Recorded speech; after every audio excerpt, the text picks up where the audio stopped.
Inkuru nziza ya Yezu Kristo nk'uko twayandikiwe na Matayo mweranda.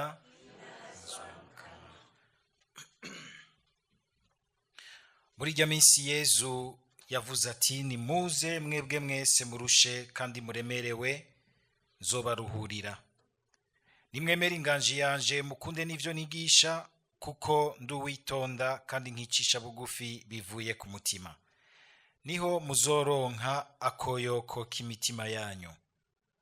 Nivy'ukuri inganji yanje ntiremereye, navyo ivyo nzobashinga ntibizobavuna. Dushimagize iyi nkuru nziza ya Kristo.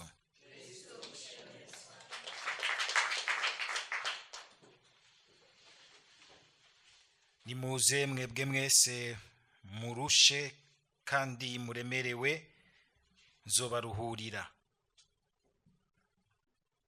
Umukama niwe Mana yamaho, niwe yaremye ijuru n'isi, iyiva ikagera, ntaharuha kandi ntahadohoka. Ingingo yigiriye ntawoshobora kuzitohoza. Niwe aruhura uwurushe kandi akaremurura uwuremerewe. Niyo imisore yoremerwa ikanaruha, abari n'inguvu bagatsitara bakanatemba, abizeye umukama bo baronka amagara mashasha, bakaguruka nk'inkukuma, bakiruka bataruha kandi bagatera imbere batadohoka. Aya majambo y'Imana yose asa n'ayatubwira yuko iki gihe c'ubushikiro ko ari igihe cyo gusubira kuzirikana gose ingene ikintu cyo turuhurira, akaruhuko k'Imana, ukuruhurirwa n'umukama. Ibi bikavuga yuko abantu turuha, ninde atarushe, ninde atigera aruha mu buzima. Birahimba ugasanga na bamwe twibaza yuko umenga barorohewe, bama bari murutswe, baruhijwe nyene n'ivyo batunze, n'ivyo barambirijemo. Kuko ushobora gusanga hari ubitunze akabura agatiro, akaguma azahagurika asimbagurika ati baravyivye barabintwaye, canke baranciyemwo. Umuruho usanzwe ari ikintu kiri mu buzima bwose, kuko kuvaho umuntu acumuriye, umuruho waciye winjira mu bantu, kuko wazananye nuko umuntu yiciye ku Mana akagambarira Imana muco bari basezeranye.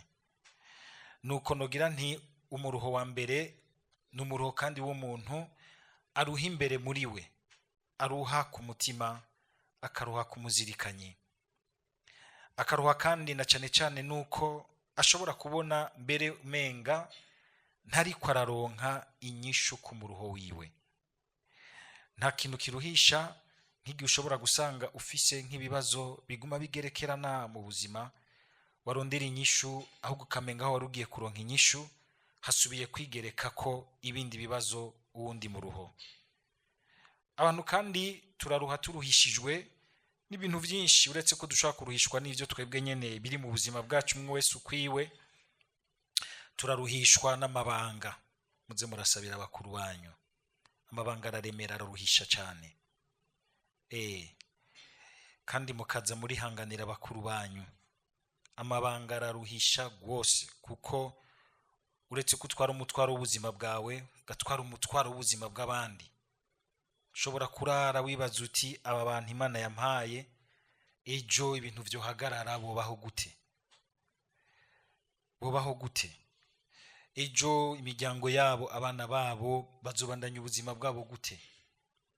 Kuko igihe usanzwe ujejwe abandi, ntugire ibibazo bishika hiyo, kaguma gusubona ibibazo vy'ivyo baguha, bakurangurira, bagukorera, mugabo ntwibaza uti ejo nabo ubuzima bwabo buzobandanya butera imbere gute? Kibi kibazo. Ndibuka ikibazo nashitse nsanga mu radio cari kiremereye gose, nkasanga abakozi cyane cyane abakozi barara bama bagwara malaria uko indwi zibiri ziheze. Narabikurikiranye, turicara turateba turatora inyishu y'ico kibazo. biranga bamwe baca bariyumvira no kubaka izabo bica biraryoha gose. Amabanga araremera. Nogira ni kandi ubuzima bwacu buraremera kubera yuko niko bumeze niho busanzwe bugarukiriza. Kuko ubuzima bwacu nogira ntibufise aho bugarukiriza, mugabo umuntu atwaye muri we yuko yogomba kubandanya ubuzima neza aremurutswe, hakagera igihe bikanka, akabona imyaka imuremera, ingwara zikinjira zikamuremera, ibi na biriya bikaremera, abo turi kumwe baraturemera igihe batadutahura, igihe badashaka no kudutahura bakamera nk'abantu baturemereye.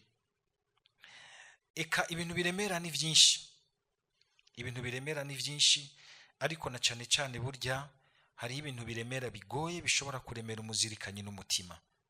Ibi twitanye n'ivyaha bigashobora kuremera ubuzima bw'umuntu, kandi iyo bitakuremereye ni ukuvuga yuko vyaramaze kukwica, nta sensibility ugifise, ni ukuvuga nta kinya ukigira ku rukundo rw'Imana, ku rukundo rw'abandi, ku migenderanire yawe n'abandi, ntukigira umwitwarariko w'iyutera uja, ubaho kumwe bavuga abafaransa vaye que vaye, mafu n'akazi kavyo. Mugabo hageze rukagera nako, kandi haragera rukagera nako, kuko ubuzima bw'umuntu n'ingabirano y'Imana si ikintu cyo gufinatako, si ikintu cyo kurekerana shetani ikavundagaza uko ishatse.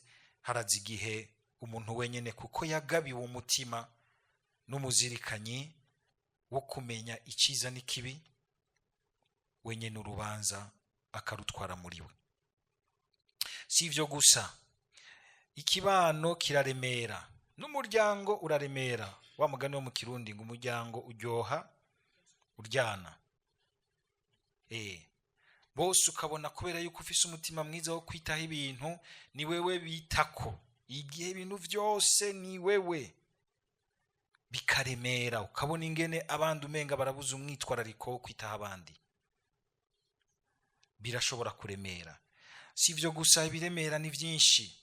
Intwaro z'ibihugu ziraremera, intwaro z'ibihugu ziraremera, intwaro z'ibihugu zikaremera mu kuremera abazo, zikabaho umenga nukuguma zikwega mubo zitegerezwa gutunganiriza hakubaremurura. Tugire Kristo. Hari ikintu kiriko kiraduhenda uyu munsi, cyaramaze kutunyegeramo. Muze mwumva umuntu wese nk'ubaraye baduhaye mu minisitiri mushasha w'ivy'ubutunzi, ngo araronse, ahubwo yategeze kugira ubwoba ati ngiye kwiremeka umutwaro, ngiye kwitanga bigoye gose. Twumva umuntu banomye ahantu, twese twishiramwo tuti araronse agiye kurya, bigaca bituma usanga umenga ntitucyumvira yuko kuduzwa ahantu kwari responsabilité, ahubwo y'ukwitanga, mbere ukamera nk'inyoni yitwa Pelican. Murazi iyo nyoni, muramubona bayicapura ku matabere nakuru, nimwibaze ko arugomba gushariza itabere nakuru. Pelican ni inyoni, sinzi ko ari Pelican canke Albatros, ndashobora kwihenda, mugabo menga ni Pelican. Ni inyoni iyo ibiswi vyayo yabuze ikibigaburira, ica yirya mu mababa, karikura amaraso ikagaburira abana bayo amaraso yayo. Izo nyoni murazi ko ziriho. Imana ni igitangaza. Hariho ibiremwa, hari ivyo yaremye. Mwumvise ingene Izaya abwira aba banyisirayeli ati ndaramura amaso murabira ivy'Imana yaremye. Burya mu vy'Imana yaremye hari uko ngene twigisha, ugasanga inyoni nk'iyo iriyumvira gukiza ivyana vyayo, yemeye kwivoma ikiremve ikagiha abana bacu. Cyo gituma bayishira ku matabenakuru, bagomba kuvuga ingene Yesu Kristo yatanze amaraso yiwe kugira ngo turonke ubuzima.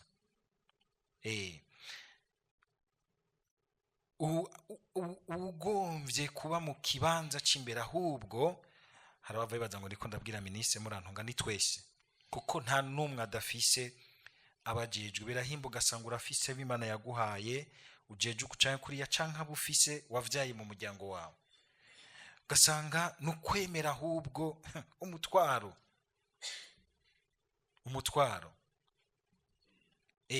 umutwaro wo kumenya kwihebera, kwitangira abandi, mbere ugashobora no gutanga no kunyungu zawe kugira ngo abandi bakire, kugira ngo igihugu gikire.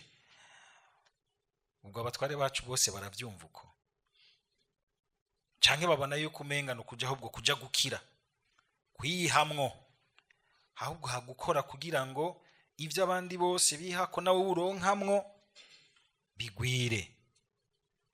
Twarabihindukije, umuntu wese twumvise nomination yaronse tumuvugira mu gutwi tuti uraronse, uratwibuka nihagera kurya. Wa muntu wacu araronse, turiko tumushira muri conditionnement no kwiyumvira bitari vyo. Abantu bose bimirije kwitoza nk'abashinga amateka, wogenda kugurura mu mitwe yabo neza karaba ntawe ubizi.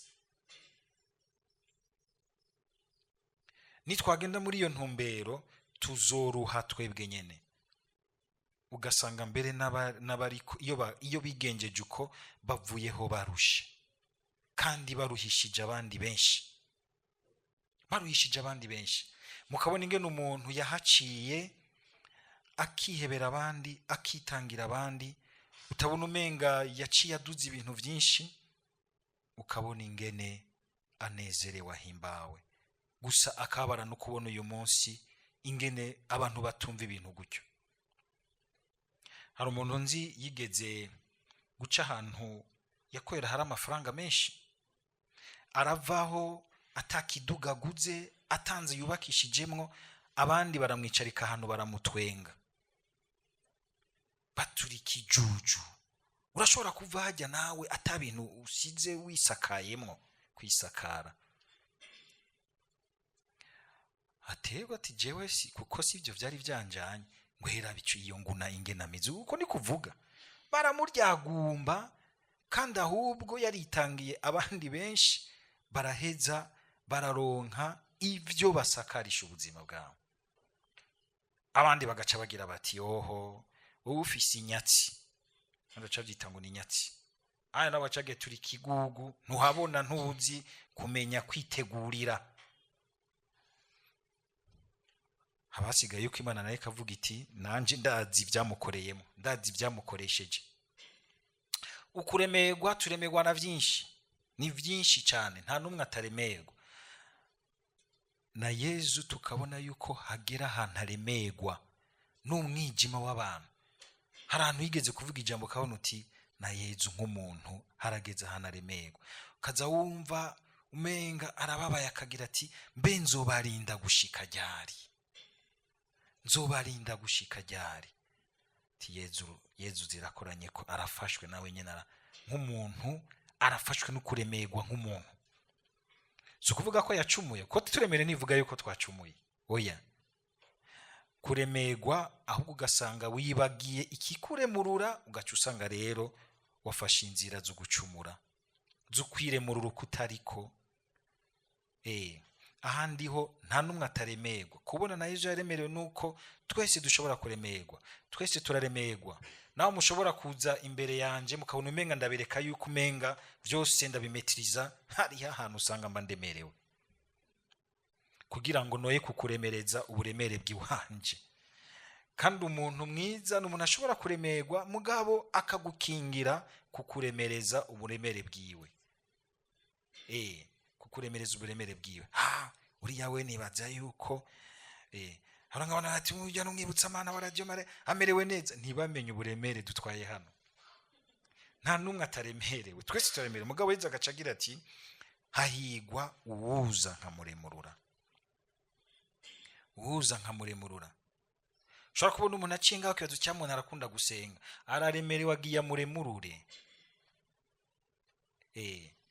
Sinzi bere n'umuntu agira ati yigeze ugira ati ndagiye gusanga Yezu irungu ryo mwica, genda kumara irungu niwe wicwa n'irungu ni uremerwa. Ujya baza ko arugiye kumara irungu canke ni wewe, ego nivyo. Kandi hariho irungu umumara kubera yuko Yezu aragira irungu ry'umutima wawe, kuko ubona kure yiwe.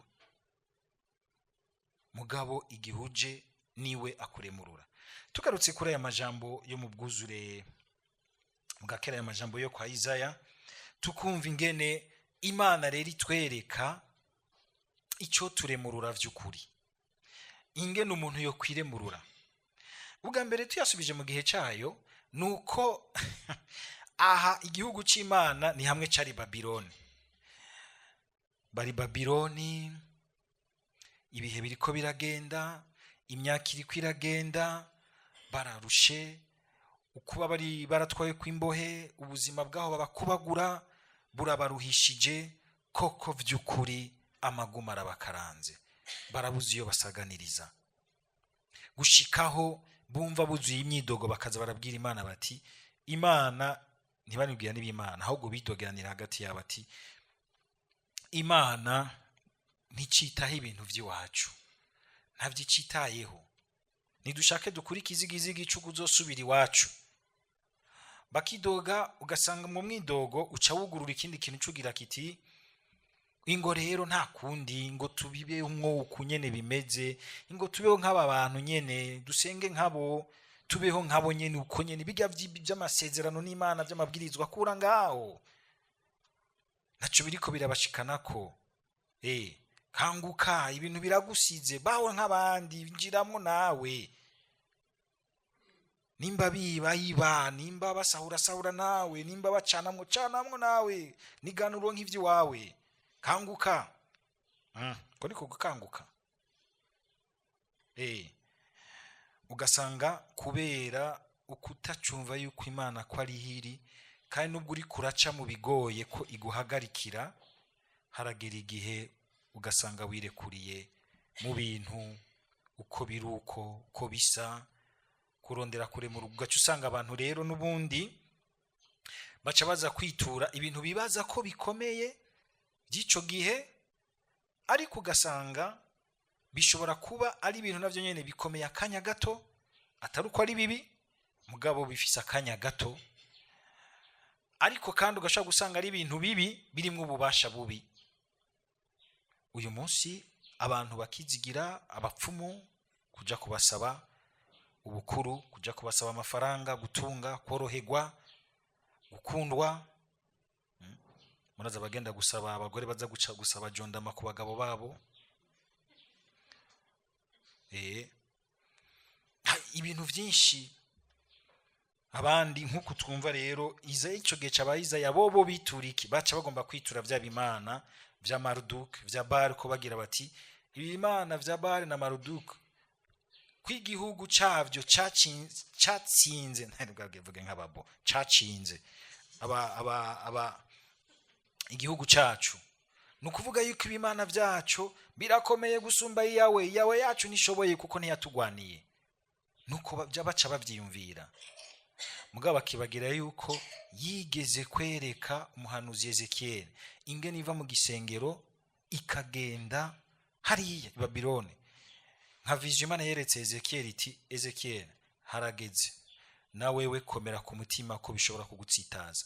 Mwese ngire ntume ku mwami wa Babiloni abatware hariya, abakure ko bibafashe ko amayirizo mwishizemwo abavako.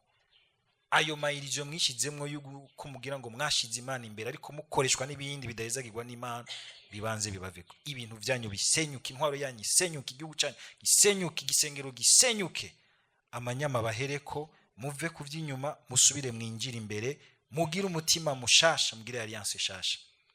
Erega na twebwe tugumye gutyo, tugumana ubwiyorobetsi mu vy'intwaro, mu vy'Imana, mu vy'ubuzima bwa misi yose, ibintu biradusenyukana, n'igihugu cosenyuka.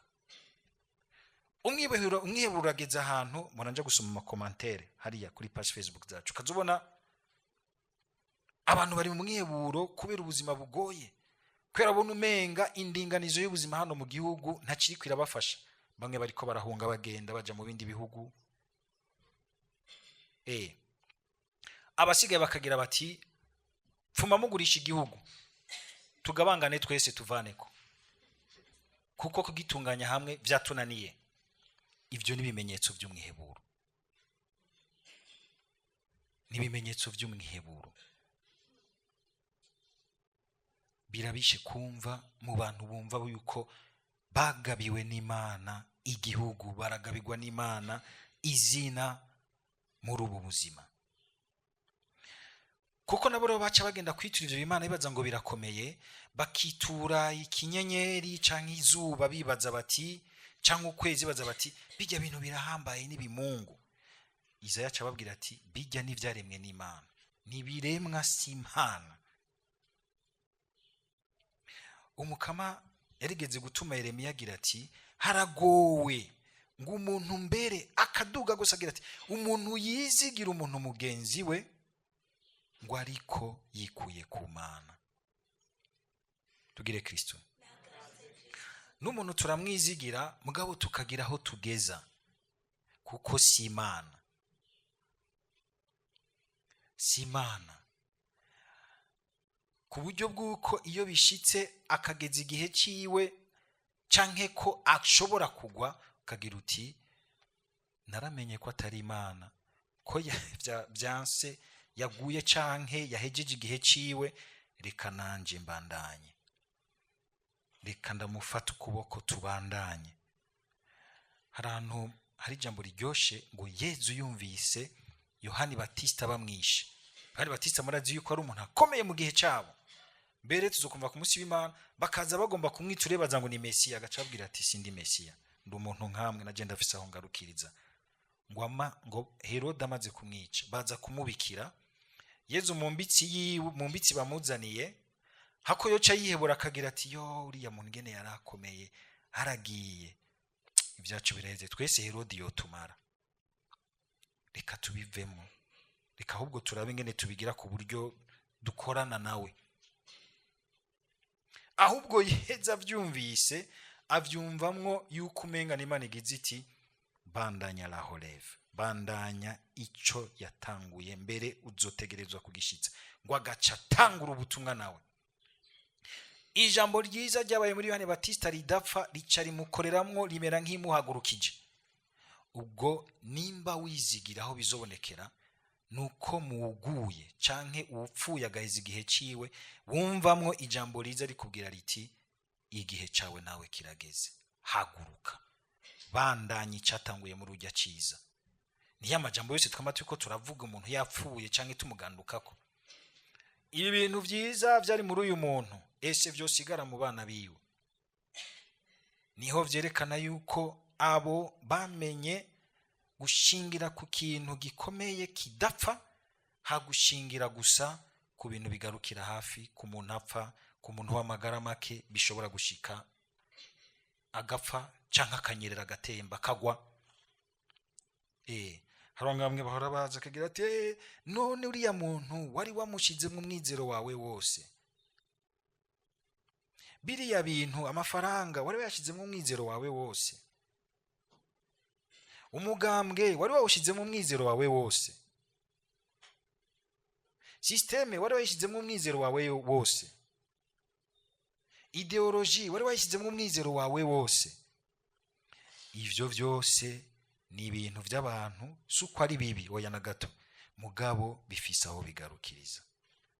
Duga wumve yuko mu kwizigira umuntu umwizigira nk'ingabirano iguherekeza ubwa mbere mu kwizigira Imana, ko washingiye mu Mukama umuntu akaza aruheza akagushigikira muri iyo ntumbero, canke ikintu kikaza kigushigikira muri iyo ntumbero, canke ibintu ukabiringaniza bigushikira muri iyo ntumbero. Nivyashika bigasenyuka canke bigatemba canke bigahinduka, ntujane navyo, ntujane navyo. Yo uriya muntu, yo uriya n'umuntu wanje, ejo akaguhemukira.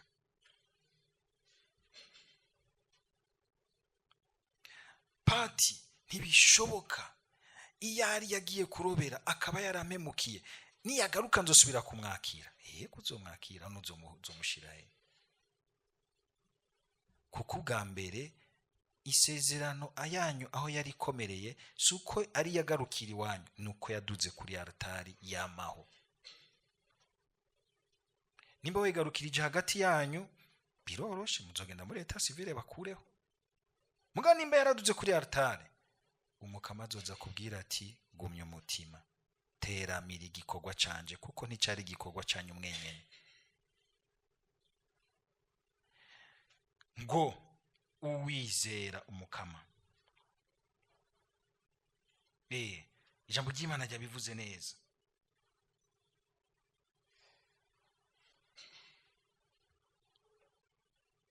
Nguwo umukama Imana, ngo abizeye umukama bo baronka amagara mashasha. Suvuga ko bataruha, mugabo kwizera kuguma kubavyaramwe amagara mashasha. Baronka amagara mashasha, hajya tuzinduka tukaza ku mukama, hajya ukubitamwo ukaza ngaha uje gusaba amagara mashasha umukama. Ibyo ukaza wumva yazanye ibi, kumva uti biraruhisha, kaza imbere ya Yesu, mukama ibi bintu utampaye mw'inguvu zawe ntavyo noshobora. Umukama akaguhamagara amashasha akubwira ati canga fata inzira, ndindira gatonye ico nzokwereka. Baronka amagara amashasha, bakaguruka nk'inkukuma, bakiruka bataruha, kandi bagatera imbere batadohoka. Bakaguma batera imbere batadohoka. Dusabe rero umukama kugira ngo twame tumwizigiye, tumwishimira muri vyose, tugerageza gushingira kuri we. Nubwo vyoshika tukishimira ikindi kintu, mugabo kiba ari ikintu gishinze ukuri kwaco mu kintu gihezagirwa n'Imana. Ariko kandi n'igihe cyose turemerwa, nico gituma Yesu yagize ati ndi kumwe namwe butakibavira gushika ku mpero w'isi, kuko ari kumwe natwe kugira ngo aturemurure, kugira ngo ntiduhave twihereza amayira yo kwibaza ngo tugire turemurukwe, ahubwo ugasanga turiko turisonga. Umukama yamaduha kumva indemesho yiwe, uruhoza rwiwe, kugira ngo koko iri jambo atubwiye uyu munsi riturangukemwo muri iki gihe, na twebwe cyane cyane twebwe abarundi turuhishijwe n'ibintu byinshi, turihishijwe n'ibibazo by'ingene ejo higa ejo bizoba bimeze. Uravye ingene ibintu bimeze uyu munsi, uravye ingene ibiciro bimeze, bikadutuma gutyo mu kurondera akaruhuro muri Yesu Kristo, tutwuzura umwizero, usanga amasaro yacu, ibiyago vyacu biguma vyuzuye umunuko wo kwidoga, wo gusibana, utukagura abaturongoye, tukibaza ngo niho turiko turidesharja, ahubwo uri kurikomeretsa. Ingo bibwire Yesu, hakuguma uvumagura umwijima, ugerageze kuraba uwo mwijima ubona hiyo murabo, ugerageze kuwugabanya iwawe mu gucana akabuji k'umwizero, mu kugira la difference. Niwumva umwijima waho biba, gerageza wewe ntiwibe, uzoba uriko urahindura ibintu. Niwumva abandi babesha bacanamwo bagibiture, gerageza we ntubikore, gutyo uzoba uriko uragira neza gusumvya, kukugira uti ndazi uwo ndabihereza, ndazi uwo tubisangiye. Amen.